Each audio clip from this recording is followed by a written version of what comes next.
specifically for tech resumes. We're really excited that you are participating. You've been invited either because you've started an application with the Emerging Leaders or you've completed one. The goal of this is to get a better understanding of the best practices to tailor your resume for your internship application. Please understand that you can go back and make changes to your application if you've already completed it. And so there is time up until January 31st for you to make changes. We want you to be able to have a highly competitive resume and application because we know that the tech industry is really important. So I wanted to give you a little bit of housekeeping. This will be a 40-minute webinar, and the last 15 minutes will focus on Q&A.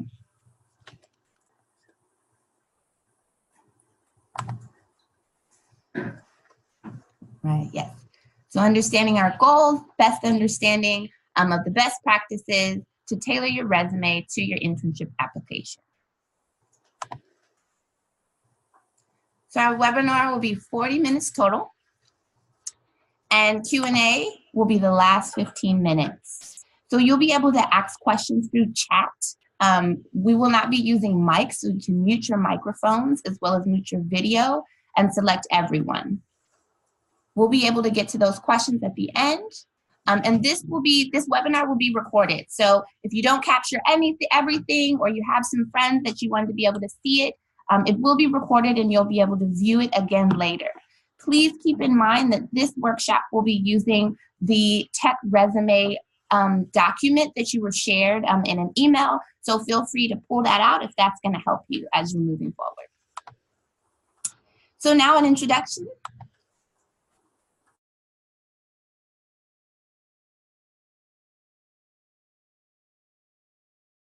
I'm Amani. I'm the Assistant Director of the Emerging Leaders Program. I'm Nikki Silverstone. I'm a PCC career coach. I am Trésor Koukena, TechRise PDX career coach. Good morning, my name is Charles Clay. I'm a PCC Workforce Development Manager. And good morning, my name is Bryant Royal. I'm a PCC vocational trainer.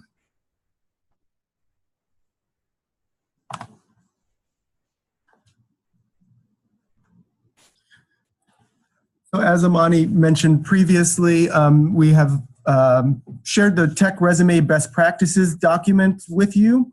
The first page is some general best practices that we have put together. The second page, we have an example of a general internship resume. One of you might recognize it because one of you sent it into Amani. The second one is a tech internship resume. That also might be recognizable to one of you out there because we've borrowed that as well for the tech internship resume. And then the third resume is a template that we use with WorkSource Oregon to help guide our customers to creating resumes specific for the tech industry. The last page is a document or a page for resources for tailoring your resume. There's an important link on there for JobScan, a tool to help tailor your resume to the job description. It's a great resource, and we will talk about that a little bit later when we talk about tailoring your resume and tools to use to tailor your resume.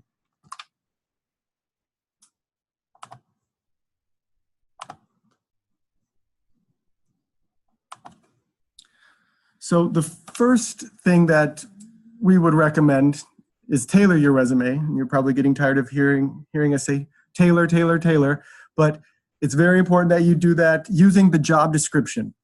The job description will have all of the valuable keywords that they're looking for in candidates, and it's really important to match your resume to those keywords using the exact same language that they're using in the keywords.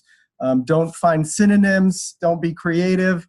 I hate to take away those things from you as college graduates and highly educated college-educated folks, but it's really important to use the same language that they're using in the job description on your resume. So as you can see in this slide, we have a sample job description for a front-end developer role that we have then adjusted. And so for me, I like to sometimes print it out and literally use a highlighter. If you like to use a computer and more digital tools, there's a lot of tools you can use to highlight the words. And so we took that sample job description and highlighted the keywords for that position and what they're looking for in candidates. And so you can see there's some technical skills as far as HTML, CSS, JavaScript, front-end frameworks, cloud technology. But they're also looking for people that are supporting team members, avoiding complexity and simplifying. You can tell from this piece of the job description that you'll be working on a small team. And you can also see that it's important to match solutions to business needs. Every business has a customer or a client, and so meeting their needs will be key.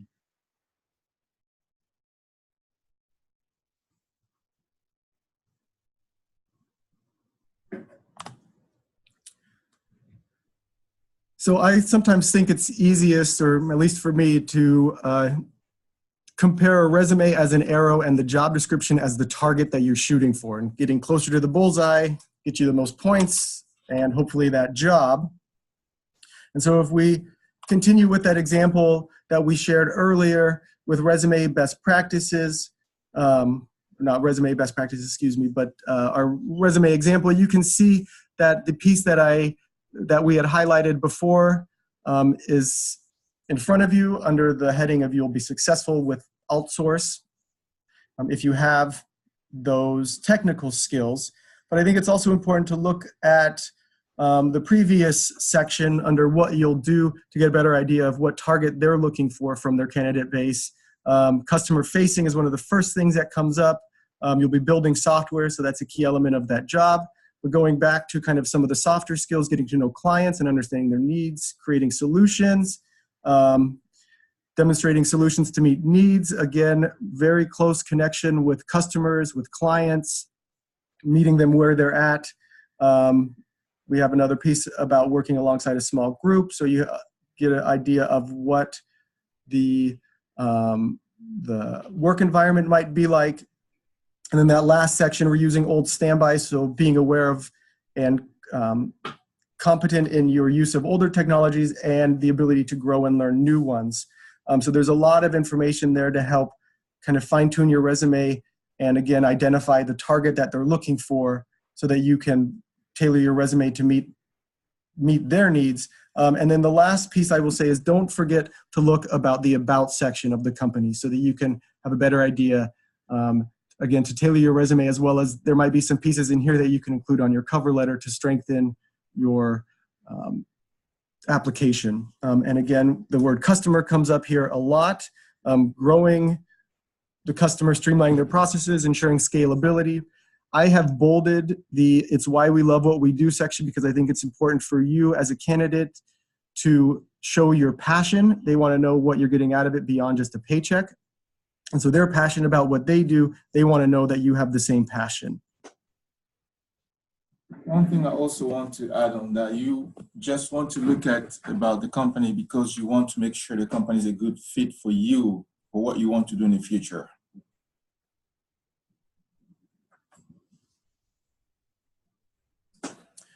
So going back to our presentation, and going back to using the guiding document of best practices, we'd like to strongly encourage you to provide links to your GitHub and LinkedIn accounts.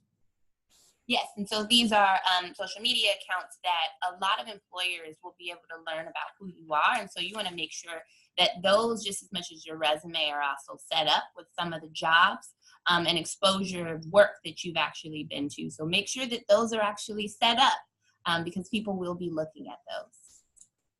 Not only set up, you also want to make sure they are up to date. Like every time you provide those links, go back and make sure they're up to date. And if you don't have a GitHub yet or a LinkedIn account, now might be a good day to start setting that up. And last but not least, make sure that your email account is something that's professional. You may have a personal email account myfluffydog@MSN or something along those lines. But make sure that you have a specific email account set up for your job search and for professional interaction with companies and other educational institutions.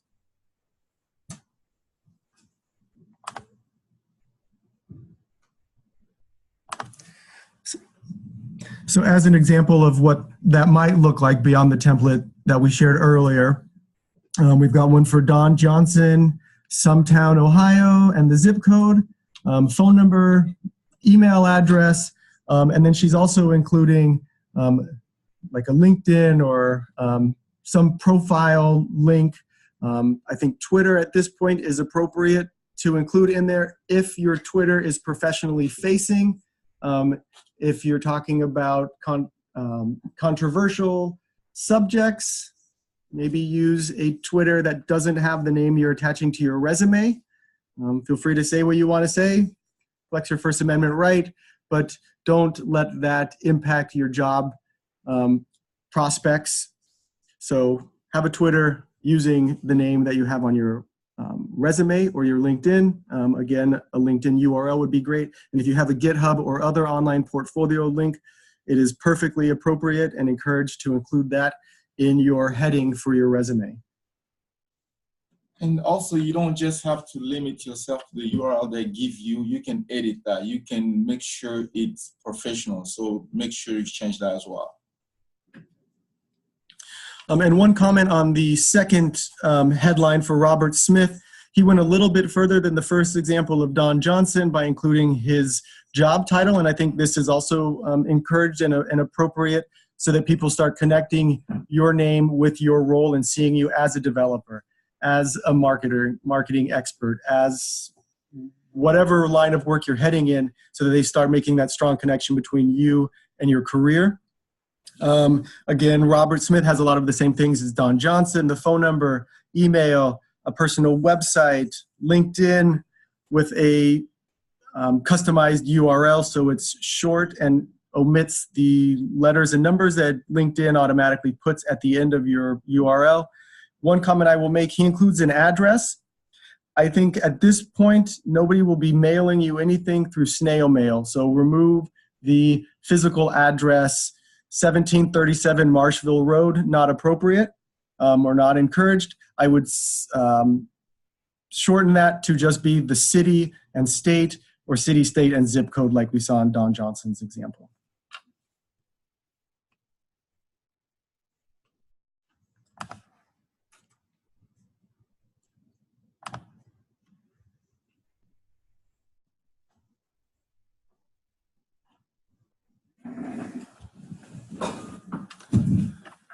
Okay, this next slide is talking about your education. You have to make sure you highlight your education and other relevant training, and this includes certification as well.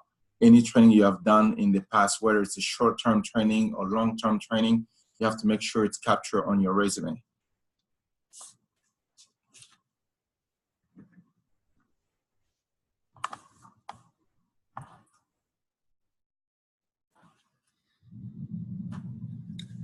Some additional examples of what that can look like are here on some resumes we found.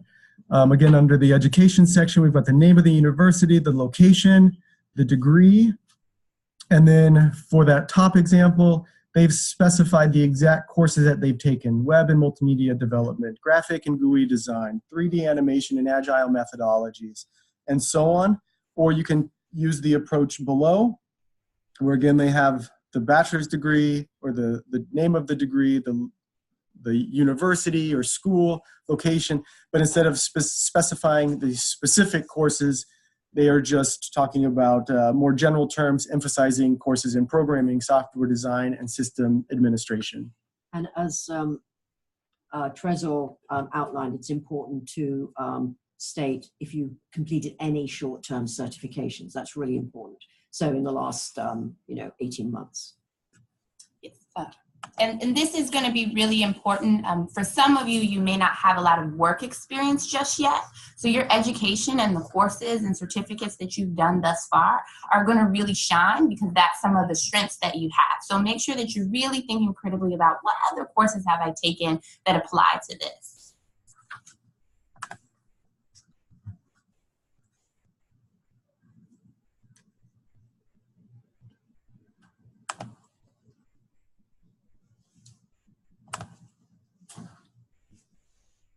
So moving into our next section, it's important that you highlight your accomplishments from previous positions or as students' accomplishments through school.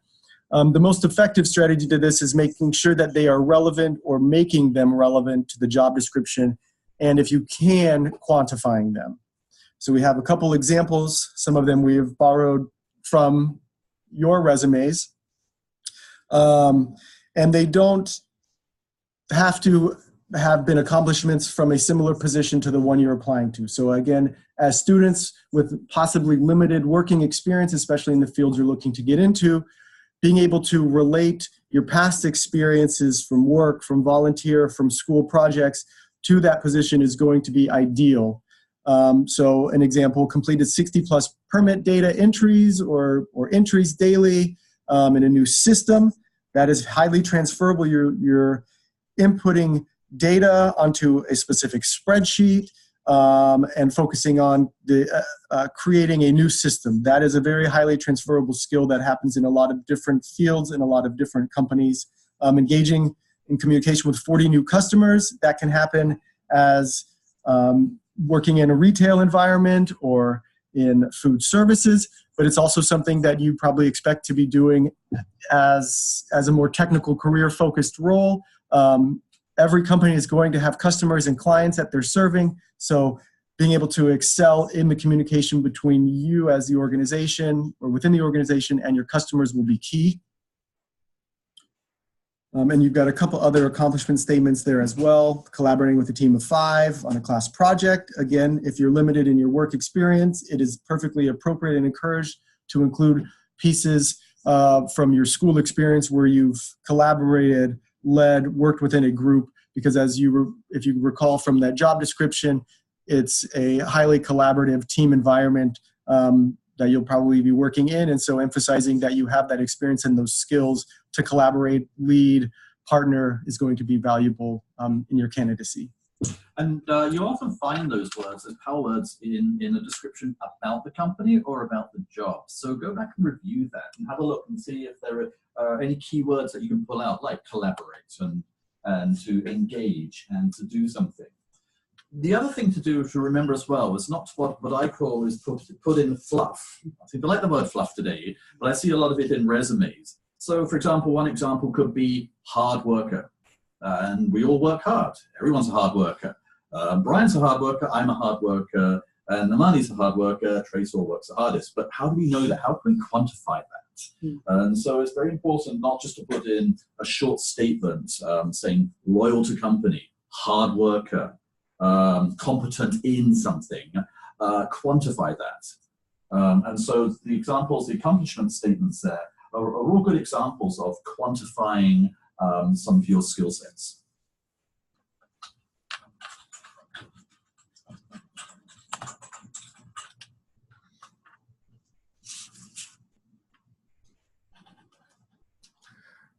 Another key piece is to recognize that for hiring managers, for recruiters, typically the first people going to look at your resume and make the initial decision to move on or to move you on or to move on with another candidate is to look at the top third of your resume. That's your prime real estate. So making sure you include the most important information about you. For most of you as college students and soon to be recent grads, education should be near the top.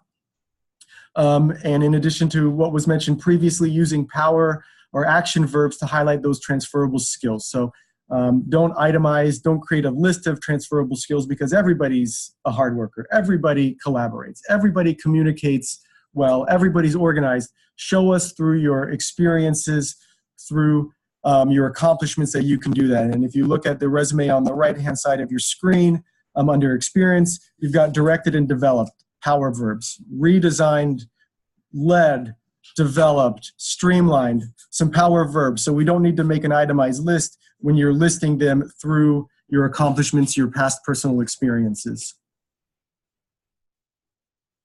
And as you are considering this one third of your resume, make sure you are looking into the gap between either education or employment. Make sure there is no gap as well when you're moving things around in your resume.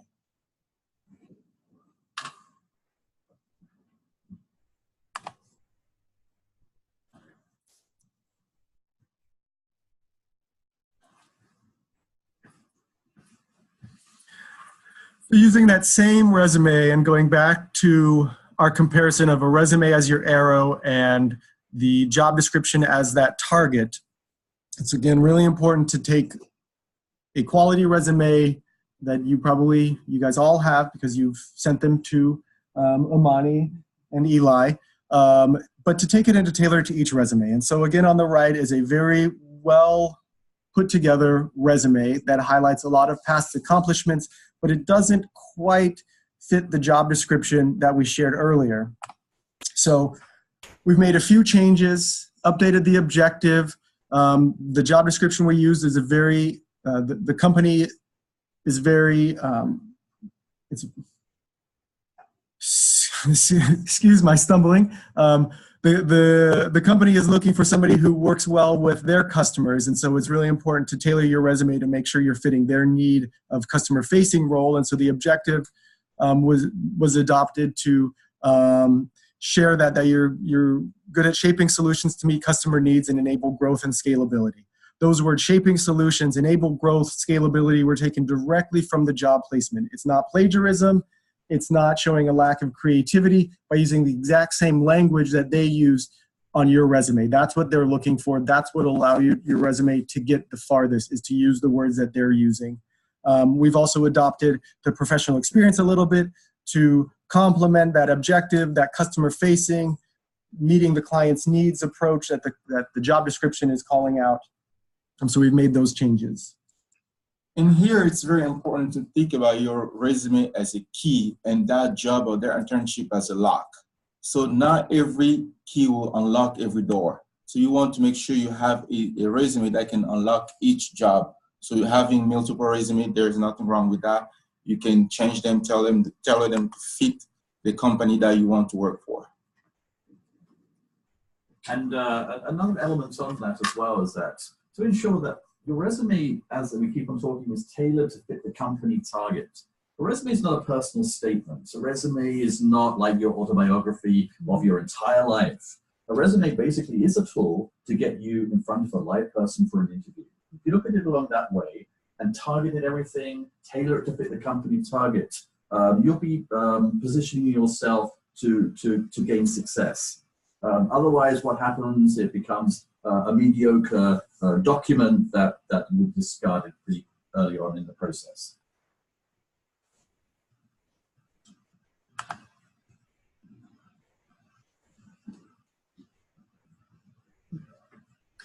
So then again, just taking that resume, the generic, well done resume, and then tailoring it to that position. You can see the side-by-side views where we took the objective and tailored it. We took some of the professional experience and the accomplishments and tailored it directly to that job posting we saw earlier that's customer-facing, meeting their needs. And again, looking at the very top, we've got an email address. We probably don't need the street address.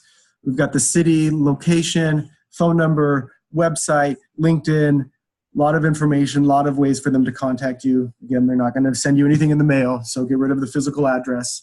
But everything else there is well done, nicely organized. Yeah, and I think one thing that's important to consider is that you won't always have the job description in front of you, in this case, while you're applying for Eli, but a lot of you do know what types of positions that it is that you want to pursue. And so I would encourage you all to look at some job descriptions and see what's the language that they're using for a software developer, right? And how do I incorporate that into my resume? And so some of that is going to be doing some of that search of what it is you're trying to pursue and how do you fit that into your resume and look at some of your work experience and how that fits.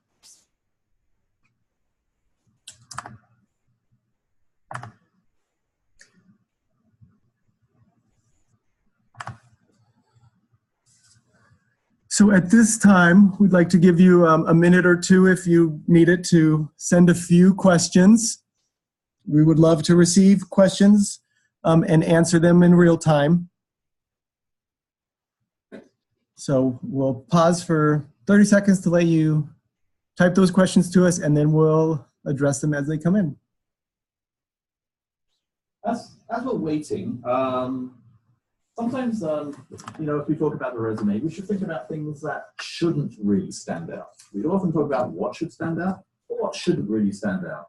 So, for example, if you put down that you're detail-orientated, that you're a stickler for details, and then suddenly you have grammar, spelling, inconsistent formats in your resume, it doesn't really allude to the fact that you are detail-orientated. So, really review your resume. Check that spelling is correct. Don't rely on your wonderful computer to do autocorrect, because sometimes it may autocorrect another correct English word.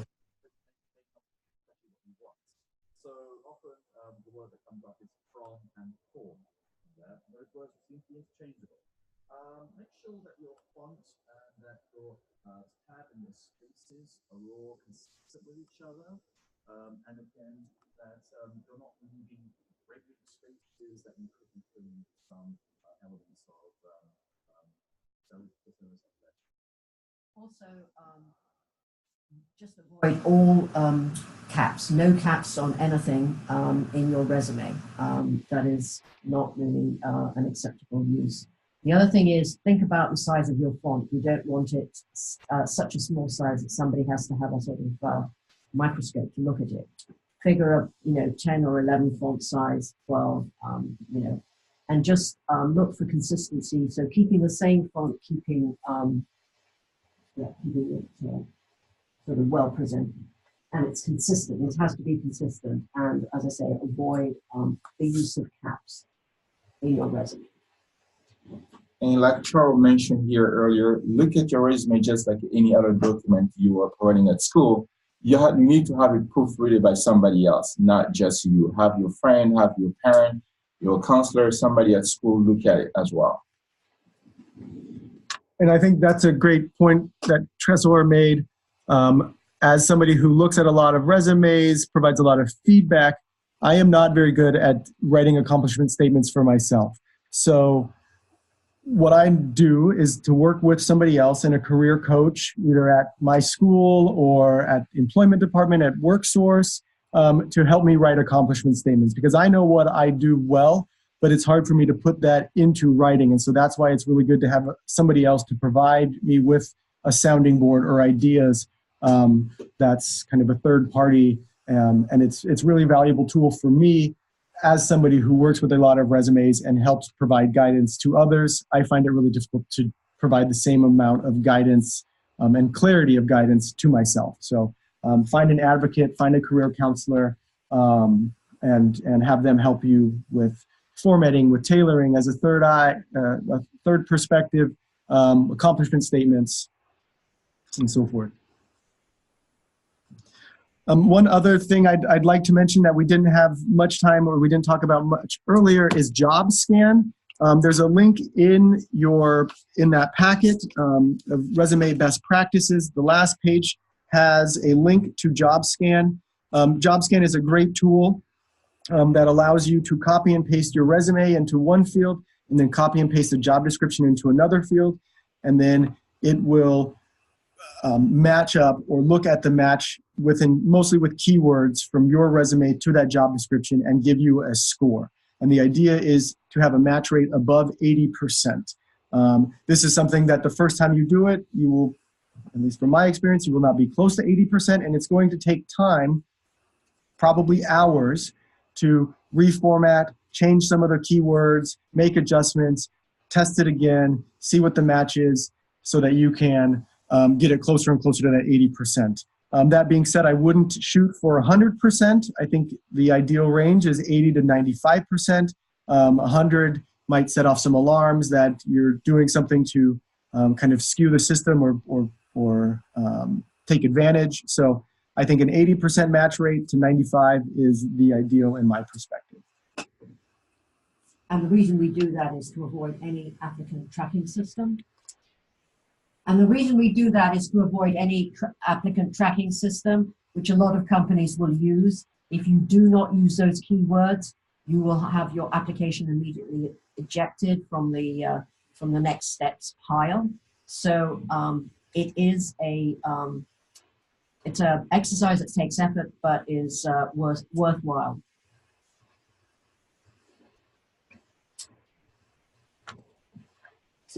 So one of the things that often comes up, particularly with students who are entering the workforce for the first time or starting to think about a professional resume, is that a lot of people say, "I don't have any work experience. You know, I don't have anything I can really put down there. I'm kind of in a situation where I'm stuck." What I would suggest is go back and look at your experience in high school, at college, and university. Did you belong to any clubs? Did you belong to any societies? What positions of responsibility did you have there? For example, were you a secretary? Were you a treasurer? Were you the chairperson for that particular committee? All of that is, is good, transferable skill sets that you can apply to your application and resume. Just because, for example, you were working in a coffee shop over the summer, think about what you did there that could be transferable. Customer service comes to mind. For example, what other responsibilities did you have there? You may have done a summer as a camp counselor. That gives a wonderful example of your organizational management skills, interpersonal skills, problem solving. I was a camp counselor, and believe me, there was a lot of problem solving skills I had to do. Just because it wasn't paid, it does not give it any less value. Okay, I just want to really emphasize that. Volunteerism and volunteer work is just as valuable as paid work. And so really draw upon that to expand and try and match it into any of the job description or the company culture or what the company is about to see if you can transfer those over.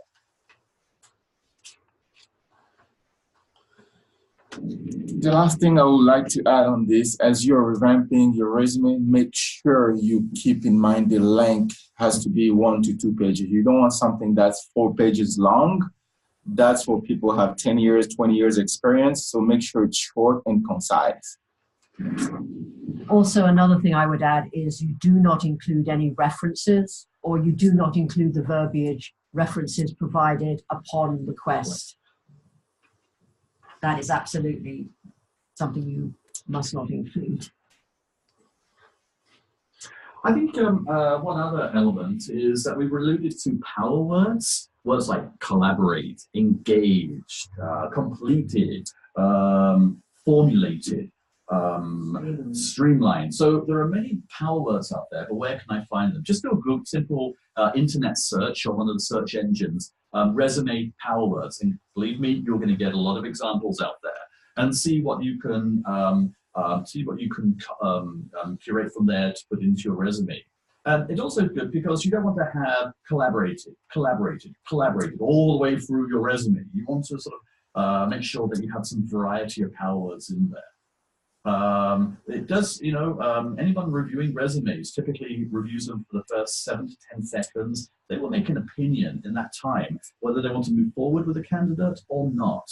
So it's really crucial to ensure that you do have power words in there that are going to reach out, and particularly if they speak to the position or the company that you're applying for. And as you're trying to keep your resume down to size of 1 to 2 pages and thinking about what parts of your experience fit best, I encourage you to look at what type of transferable skills, to do a search of what type of transferable skills does a camp counselor have, right? And so what are some of that language to help you? And so when you're saying, okay, well, I won't put this one in because it'll make my resume too much longer, but this particular project is really important because it displays my customer service skills. So really start thinking about what are the transferable skills that you already have that will help in the workplace that you'll be in. And I would encourage you also, before going to Google, is to look at that job description. What power verbs are they using? And use those. Again, this isn't a time to be creative, to show off your vocabulary, your ability to use synonyms. Use the ones that are in front of you on that job description. That's your target. That's what you should be using to drive some of those, the creation of power verbs, using the keywords that they're providing to you, and then going beyond that to Google, to other sources to find that.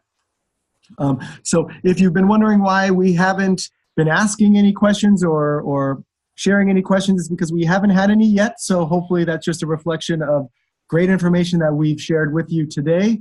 We're about out of time. One thing I would say in wrapping up is you've heard from 5 of us on our opinions of resumes. We all have a little bit different perspective on resumes. If you ask 1 million people, you're going to get 1 million different perspectives and ideas. I think go with what makes the most sense for you. Putting together your resume should be something that you're confident in. So hearing everybody's opinions and their 2 cents, but then distilling down what is most important to you, what allows you to create a resume that you have the most confidence in is the best advice that I can give you. And so thank you so much for watching this webinar. Please go back to your applications and make changes after using these tools. And this was done in partnership with Emerging Leaders and Work Systems. Thank you very much. Thank you. Thank you very much. Thank you very much, and good luck with your application.